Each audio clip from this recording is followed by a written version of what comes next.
Oke, rekan-rekan kita akan lanjutkan eh, apa yang kemudian sudah jadi pembahasan kita hari ini berkaitan dengan populasi dan sampling. Berikut tadi yang sudah saya sampaikan berkaitan dengan tipe-tipe sampling, mulai dari probability sampling dan juga non-probability sampling. Nah, kali ini sebenarnya saya ingin melakukan refreshment pada perkuliahan eh, statistik yang rekan-rekan pernah dapatkan ya. Jadi kita eh, kan hanya mengambil sampel. Kita sementara ingin memprediksikan apa yang terjadi di populasi. Nah, kita di sini berbicara soal konsep generalisasi ya, teman-teman ya. Ketika kita kemudian sudah punya sampling, kita ingin menggeneralisasikan di tingkat populasi. Padahal kita tidak mengambil data di tingkat populasi. Nah, di sini ada dua konsep statistik yang penting yang saya menginginkan rekan-rekan membuka catatannya lagi di statistik ya, yaitu konsep yang berhubungan dengan standar error dan juga confidence interval. Saya ingin menekankan ya bahwa dua konsep tadi dari standar error dan confidence interval itu membantu peneliti untuk membuat generalisasi yang lebih akurat. Dalam lebih akurat dalam artian apa? Dalam mengambil keputusan berbasis data dan juga mengkomunikasikan tingkat ketidakpastian hasil dari penelitian yang dilakukan. Jadi inti pembahasan kita di sini adalah memahami bahwa setiap kali kita menggunakan sampel untuk memperkirakan keadaan populasi, selalu ada ketidakpastian. Ingat ya, setiap kita menggunakan sampel untuk kemudian memprediksikan apa yang terjadi di tingkat populasi, selalu ada ketidakpastian. Dan ketidakpastian itu nggak boleh diabaikan. Kita mesti paham dulu ya, apa yang kemudian dimaksud dengan generalisasi. Generalisasi itu kan proses ketika kita hanya punya sampel, lalu kita ingin membuat kesimpulan apa yang terjadi di populasi. Ya. Kalau kita kemudian meneliti 150 mahasiswa, lalu kita ingin memperkirakan bagaimana keadaan mahasiswa dalam populasi yang lebih besar, berarti kan sampelnya 150, populasinya itu kan jauh lebih besar daripada itu ya, teman-teman ya. Jadi yang perlu diingat di sini adalah generalisasi itu tidak berarti bahwa hasil dari sampel yang kita punya itu sama persis dengan keadaan populasi. Karena kita di sini berbicara soal estimasi. Jadi generalisasi itu bicara tentang estimasi, teman-teman. Membuat perkiraan. Artinya, ketika kita memperoleh rata-rata, proporsi, atau hubungan antar variabel dari sampel, ingat ya, dari sampel, sekaligus kita juga sedang membuat perkiraan tentang parameter di dalam populasi. Jadi dalam riset kuantitatif, hasil penelitian yang kita ambil di tingkat sampel sebaiknya tidak dipahami sebagai angka yang mutlak, melainkan cuman sebagai angka yang harus dibaca bersama tingkat ketidakpastiannya. Kenapa kemudian ketidakpastian itu selalu ada ya teman-teman? Karena kalau kita mengambil sampel yang berbeda dari populasi yang sama, hasilnya tentu bisa berbeda tuh. Misalnya hari ini kita ambil 100 responden dari satu populasi. Minggu depan kita ambil 100 responden yang lain dari populasi yang sama. Kan mungkin tuh hasil rata-rata atau proporsinya nggak persis sama. Jadi perbedaan ini bukan berarti penelitian kita otomatis salah. Karena perbedaan itu wajar bisa jadi. Karena kita hanya mengambil sebagian dari populasi. Hanya sampelnya saja, bukan keseluruhannya. Itu kenapa kemudian dalam statistik pertanyaannya bukan apakah hasil sampel mungkin berbeda dari populasi, tapi seberapa besar ketidakpastiannya. Seberapa yakin kita terhadap hasil estimasi kita. Ya. Nah, untuk bisa mendapatkan ini, ya hasil estimasi ini, seberapa besar ketidakpastiannya, kita itu biasanya dibantu oleh dua hal, yaitu standar error dan confidence interval. Masih ingat ya standar error itu apa ya kalau di statistik ya? Kalau di standar error itu kan ukuran yang menunjukkan seberapa besar hasil estimasi dari sampel bisa berubah-ubah dari satu sampel ke sampel yang lain ketika populasinya sama ya. Ini bisa berubah-ubah kan? Hari ini ngambil 100 orang dari populasi yang sama, seminggu lagi ngambil 100 orang yang berbeda, tapi masih dari populasi yang sama. Kan bisa jadi ada perbedaan tuh. Jadi eh, standar error ini nanti angkanya akan membantu kita memahami seberapa stabil estimasi yang kemudian kita punya. Bayangkan ya, misalnya kita mau memperkirakan rata-rata tingkat stres dalam satu populasi mahasiswa. Nah, kita bayangkan mengambil sampel dari populasi yang sama ya. Lalu ada beberapa sampel tuh yang kita ambil tuh. Hari ini, minggu depannya lagi. Sampelnya beda-beda tapi populasinya masih sama. Lalu dari masing-masing sampel itu kita akan hitung rata-ratanya. Maka hasil rata-rata itu pastinya kan nggak akan selalu sama persis. Ya, ada variasi antar sampel yang kita ambil hari ini, minggu depan yang kebetulan sampelnya berbeda, minggu depannya lagi yang kemudian sampelnya berbeda, tapi masih populasinya sama. Nah, variasi ini yang kita sebut sebagai standar error. Jadi, standar error itu bukan menggambarkan sebaran skor tiap individu, tapi menggambarkan sebaran hasil estimasi jika sampling dilakukan berulang kali. Ingat ya, sebaran hasil estimasi kalau seandainya samplingnya dilakukan berulang kali. Saya ngambil contoh kopi sih, paling gampang ya. Kopi latte lah, misalnya di kafe tertentu. Nah, bayangkan rasa dari kopi latte di satu kafe gitu ya misalnya. Misal kita ingin mengetahui seperti apa rata-rata rasa latte di kafe X gitu ya. Tapi kan kita nggak mungkin nyicip semua cangkir latte yang pernah dibuat oleh kafe itu, kan nggak mungkin ya. Jadi bayangkan kita hanya mencoba beberapa cangkir sebagai sampel. Bisa jadi pada jam yang berbeda atau pada hari yang berbeda. Kalau dari satu sampel ke sampel yang lain, hasil penilaian dari rasa latte-nya itu relatif mirip. Berarti perkiraan kita tentang kualitas rasa latte di kafe itu bisa jadi cukup stabil. Tapi kalau seandainya yang terjadi setiap kita ambil sampel, hasil penilaian rasa latte-nya berubah-ubah dan berubah-ubahnya jauh, berarti eh, perkiraan kita jadi kurang stabil kan. Yang pagi kemanisan, yang malam gulanya kurang, padahal kita nggak minta seperti itu gitu ya. Nah, standar error ini membantu kita memahami seberapa besar perubahan estimasi itu dari satu sampel ke sampel yang lain. Ya. Jadi sederhananya, kalau hasil sampelnya cenderung konsisten, standar errornya kecil. Tapi kalau hasil sampelnya sangat berubah-ubah, maka standar errornya besar. Ya, jadi kalau bicara soal standar error, ini akan memberikan kita gambaran seberapa stabil perkiraan kita terhadap kondisi yang lebih umum.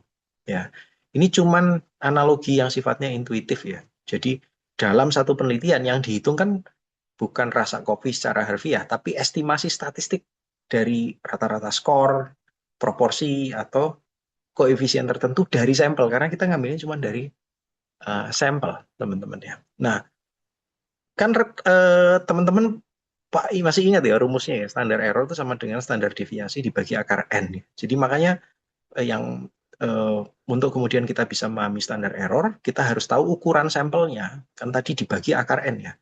Artinya semakin besar ukuran sampel, biasanya estimasi kita akan menjadi jauh lebih stabil. Sehingga standar error cenderung lebih kecil. Makanya kalau kan dia pembagi ya, dibagi akar N. Jumlahnya banyak, maka biasanya standar errornya akan jadi jauh lebih kecil. Nah yang kedua adalah variasi data. Misalnya dari standar deviasi ya. Semakin besar variasi dalam data, maka estimasi dari satu sampel ke sampel yang lain jadi cenderung lebih mudah berubah. Jadi standar errornya bisa jadi jauh lebih besar. Tapi kalau variasinya kecil, standar deviasinya kecil, bisa jadi kemudian juga akan jadi jauh lebih kecil.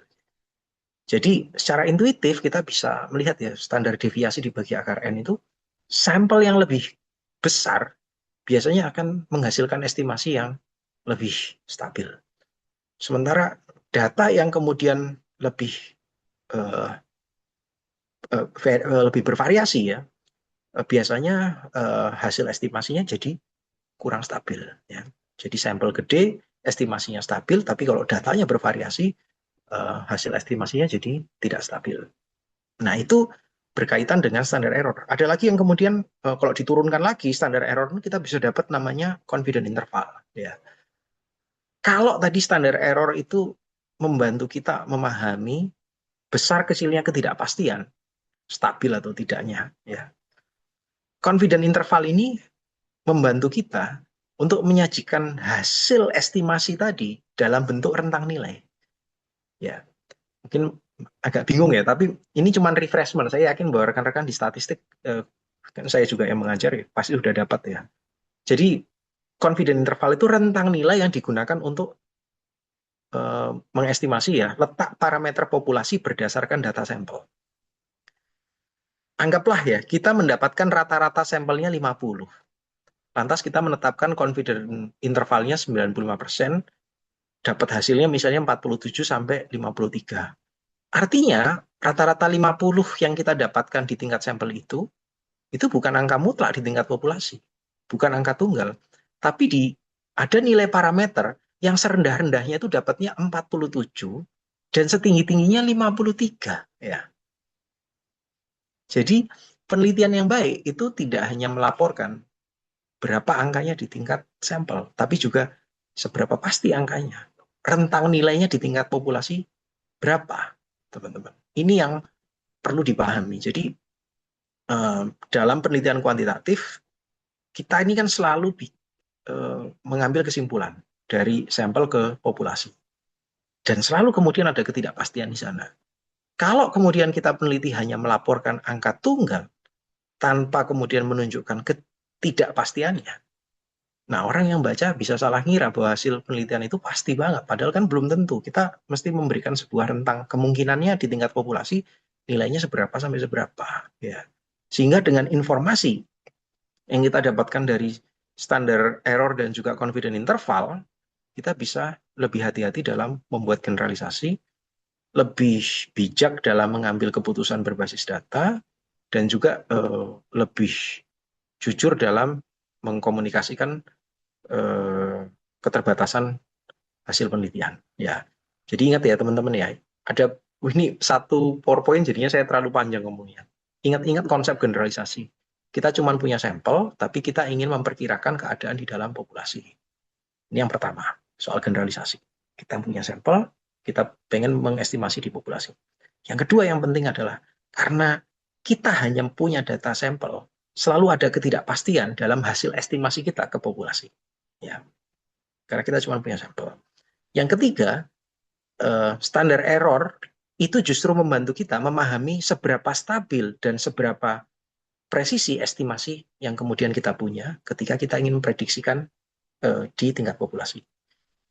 Terus yang keempat, confidence interval, ini membuat kita terbantu untuk memahami estimasi itu dalam bentuk rentang nilai di populasi. Sehingga hasil penelitian yang kita dapatkan, misalnya minimal 50 tidak dipahami sebagai angka mutlak. Karena di tingkat populasi bisa jadi serendah-rendahnya adalah 43.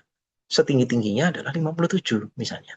Jadi dalam statistik, yang penting bukan hanya berapa hasilnya, tapi juga seberapa yakin kita terhadap hasil yang kemudian kita dapatkan. Ya.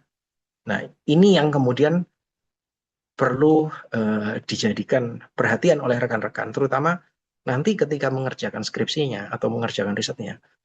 Informasi berkaitan dengan standar error dan confidence interval itu rekan-rekan bisa memahami filosofinya itu sebenarnya apa. Nah, lain hal berkaitan dengan penentuan jumlah sampel, seringkali ada pertanyaan seperti ini, seberapa banyak sih kita butuh sampel dalam satu penelitian? Ini penting ya, karena jumlah sampel itu pastinya akan berpengaruh ke hasil penelitian kita. Kalau sampelnya terlalu sedikit, penelitian kita bisa kurang kuat untuk menangkap efek yang sebenarnya ada ya. Tapi kalau terlalu banyak juga bukan berarti selalu lebih baik ya teman-teman ya. Teman-teman ingat pasti materi yang ada di dalam statistik ya. Ketika kemudian kita belajar soal analisis data, ada beberapa hal yang kemudian saya pernah sampaikan berkaitan dengan overfitting misalnya. Bahwa setiap term minimal harus punya 10 sampai 15 observasi atau 10 sampai 15 kasus atau sampel ya istilahnya. Bahkan di beberapa artikel yang lain yang rekan-rekan bisa baca, ada rumus yang jumlah sampel itu harus lebih dari 50 ditambah 8M kalau seandainya kita menggunakan multiple correlations. Artinya M ini adalah jumlah prediktor. Ketika prediktornya misalnya ada 3, berarti 8 dikali 3, 24 ditambah 50, maka 74 jumlah N-nya minimal. Ya. Tapi kalau kita menggunakan korelasi parsial, tadi jumlah prediktornya misalnya ada 3, berarti 104 ditambah 3, minimal 7. Ya, ini kalau kita melihat pada prinsip yang overfitting. Tapi rekan-rekan juga harus paham bahwa di dalam statistik inferensial, kita mengenal namanya power analysis. Terutama a priori power analysis. Nah, kalau ingin mendapatkan hasil yang presisi dalam mendeteksi efek yang kemudian kita estimasikan ya, harapkan, maka kita harus melihat alfanya berapa, power yang kita harapkan berapa, misalnya 0,8, dan juga efek size-nya berapa. Jadi dari awal, kita perlu paham bahwa menentukan jumlah sampel itu bukan asal ambil angka ya, tapi harus disesuaikan dengan analisis yang kemudian kita lakukan dan juga tujuan penelitian kita. Mohon dibuka-buka lagi ya catatan berkaitan dengan power analysis ini, teman-teman. Nah, ini contoh ya kenapa kemudian kita perlu melakukan power analysis. Contohnya adalah ini contoh kalau seandainya oversampling atau sampel yang kita ambil itu terlalu banyak, misalnya ratusan ribu. Sederhananya begini, semakin banyak data yang kita punya, biasanya hasil estimasi kita anggapannya jadi presisi dan kita bisa mendeteksi efek ya. Harapannya mendeteksi efek. Efeknya bisa jadi kecil aja gitu. Yang perlu diingat gini teman-teman, kalau sampelnya terlalu gede, efek yang kecil banget itu bisa kelihatan signifikan secara statistik. Padahal secara praktis atau secara substantif, belum tentu efek itu penting, teman-teman. Namanya nyari seorang Ardi di ruang kelas yang besarnya adalah 5 dikali 10, gitu ya. Masa dibutuhkan 100 orang di dalam kelas? Ngapain orang-orang yang udah gede seperti itu, gitu ya, teman-teman. Kalau nyari jarum kecil, kita mungkin butuh 100 orang di dalam kelas. Jadi harus tepat jumlah sampelnya untuk bisa mendeteksi efeknya. Jadi ini ya teman-teman, jangan sampai kita berpikir bahwa targetnya cuma signifikan.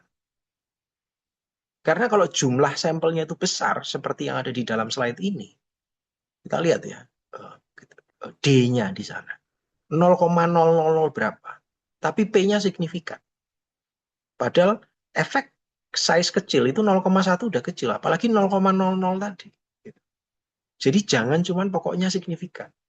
Karena dalam penelitian kita juga harus bertanya, efek ini benar-benar bermakna atau enggak. Sampel besar itu memang bisa membantu signifikansi, tapi apakah itu harus dibaca dengan hati-hati? Karena apapun kalau seandainya sampelnya bisa ratusan ribu atau jutaan, bisa jadi semuanya jadi signifikan, rekan-rekan. Ya. Nah, itu tadi kalau kita berbicara soal oversampling, ini penelitiannya asli ya, kemudian rekan-rekan dilakukan oleh Kramer dan kawan-kawan yang kemudian mengambil sampel yang jumlahnya lebih dari 600.000. Efek size-nya 0,008, 0,002, tapi semuanya signifikan yang ada di sini. Ya, karena jumlah sampelnya kemudian banyak sekali. Nah, ada contoh lain, teman-teman. Ini saya ambil dari contohnya Bu Amel ya, rekan-rekannya. Kalau kasus sebelumnya oversampling, kalau di sini underpower. Kalau semakin besar sampel, biasanya semakin besar juga peluang kita menangkap efek yang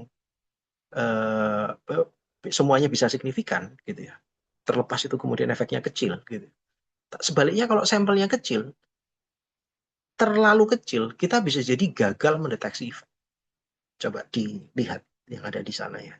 Yang satu jumlahnya 20 total, yang satu jumlahnya 200. Yang 20 nggak bisa mendeteksi, tidak signifikan hasilnya. Artinya kita belajar satu hal penting di sini. Saat baca hasil penelitian, jangan cuma lihat p-value-nya, lihat juga ukuran sampelnya. Ya, jadi pikirkan apakah memang penelitian itu cukup kuat dari awal atau tidak ya rekan-rekan ya. Jadi ini kalau kita kemudian bisa simpulkan ya teman-teman ya, kita mesti paham tentang apa namanya, dalam pengambilan sampel itu memang harus terencana. Kita paham efek size yang kita harapkan berapa, sehingga kemudian kita tidak mendapatkan jumlah subjek yang terlalu kecil sehingga menjadi underpower, atau kemudian mendapatkan jumlah sampel yang terlalu besar sehingga apa-apa jadi signifikan walaupun kemudian jumlah sampelnya kecil. Nah, ini praktis ya, ini juga sekedar refreshment, mengingatkan pada materi statistik teman-teman. Dalam penentuan jumlah sampel ini biasanya kita akan menggunakan a priori power analysis. Namanya a priori itu artinya perhitungan ini dilakukan harus sebelum penelitian dijalankan. Ingat ya, harus sebelum penelitian dijalankan. Nah, tujuannya untuk memperkirakan berapa sampel minimum yang kita butuhkan supaya penelitian kita punya peluang yang cukup baik untuk mendeteksi efek. Jadi saya ingin mengingatkan beberapa hal penting ya di sini ya. Jadi dengan menggunakan a priori power analysis, bias pengambilan sampel itu jadi bisa diminimalkan ya. Dan kita juga mesti paham nih di sini power itu apa, effect size itu apa, dan juga apa arti dari parameter-parameter yang kemudian kita masukkan. Jadi nggak cuma sekedar buka softwarenya, misalnya softwarenya G-Power lalu masukin angka selesai. Tapi pahami dulu kemudian logikanya seperti apa, rekan-rekan. Ini yang berkaitan lagi-lagi reminder berkaitan dengan effect size ya. Effect size itu nggak boleh dipilih sembarangan ya teman-teman ya. Jadi biasanya peneliti itu hanya mengambil referensi dari penelitian sebelumnya. Tapi itu pun juga harus hati-hati teman-teman.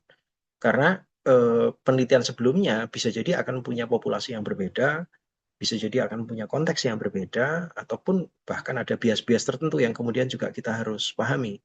Jadi kalau kita kemudian mengambil efek size dari studi sebelumnya, kita perlu bertanya, apakah kemudian angka itu memang relevan untuk penelitian yang kita lakukan. Jadi power analysis itu bergantung juga pada justifikasi yang baik juga. Jadi tidak hanya memasukkan angka-angka yang kita dapat dari penelitian sebelumnya, tapi mengenal bagaimana karakteristik populasinya, karakteristik konteksnya, sehingga kemudian kita bisa menjelaskan kenapa kita memilih efek size tertentu, misalnya.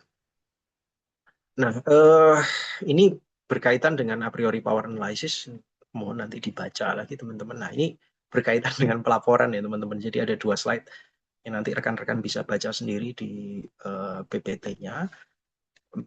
Nah, saya itu agak-agak sedih ya ketika kemudian di beberapa skripsi itu kemudian tertulis bahwa jumlah sampel ditentukan dengan G-Power gitu ya.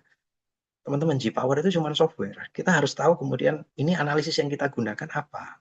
A priori power analysis kah? Atau apa gitu ya. Kalau cuma begitu, pembaca itu belum tentu tahu apa yang sebenarnya dilakukan peneliti. Jadi seharusnya yang dilakukan adalah menjelaskan uji statistiknya apa. Pakai a priori power analysis, misalnya ini adalah bivariate correlations gitu, untuk a priori power analysisnya. Efek size-nya dapatnya dari mana? Kenapa kita milih efek size itu? Coba jelaskan secara logis, ya. Tidak hanya masukkan angkanya dari penelitian sebelumnya. Alfanya berapa? Powernya berapa? Jumlah prediktornya berapa? dan hasil akhirnya butuh berapa sampel. Jadi yang penting bukan nama aplikasinya, ya itu tetap penting ya disebutkan ya. Tapi ini apa? Ini a priori power analysis. Dengan tes apa, effect size berapa, dengan justifikasinya, alfanya berapa, powernya berapa, jumlah prediktornya berapa, sampai akhirnya kemudian keluar. Nah, nanti disebut terakhir bahwa dengan bantuan software apa, nggak ada problem. Tapi ini yang kemudian penting dilakukan. Nah, pelaporannya rekan-rekan itu seharusnya transparan. Ya, ini contoh bagaimana kita bisa menuliskan secara transparan ya. Di sini semuanya dituliskan. Bahkan kemudian kenapa kita menggunakan effect size 0,43 itu kemudian dijelaskan di sini. Nanti dibaca sendiri di slide-nya. Intinya adalah transparansi itu jadi hal paling penting di dalam semua riset ya, terutama riset kuantitatif. Jadi kita tidak hanya menunjukkan hasil akhirnya dari G-Power dapatnya 15, tapi kita juga menunjukkan bagaimana kita bisa sampai pada keputusan itu gitu ya. Karena penentuan jumlah sampel itu jadi bagian kualitas metodologi penelitian. Kalau bagian ini kuat, pembaca jadi lebih percaya bahwa penelitiannya memang direncanakan dengan baik. Jadi teman-teman ini akhir ya dari pertemuan kita yang memang terpaksa harus dilakukan secara asinkronus karena liburan. Hal yang perlu diingat yang pertama, jumlah sampel itu penting karena berpengaruh pada presisi hasil dan kemampuan penelitian mendeteksi efek. Yang kedua, ada beberapa rule of thumb yang bisa membantu sebagai panduan awal ya. Saya tadi sampaikan. 10-15 observasi per term, N lebih besar dari 50 ditambah 8 kali M gitu ya. Tadi bisa dilihat di sana. Tapi itu bukan aturan mutlak ya. Karena yang sebenarnya lebih baik dilakukan adalah menggunakan a priori power analysis. Karena kita di sana akan mempertimbangkan alpha, power, effect size, dan juga jenis analisis statistik yang kemudian dilupakan. Jadi jangan hanya berhenti pada nama software.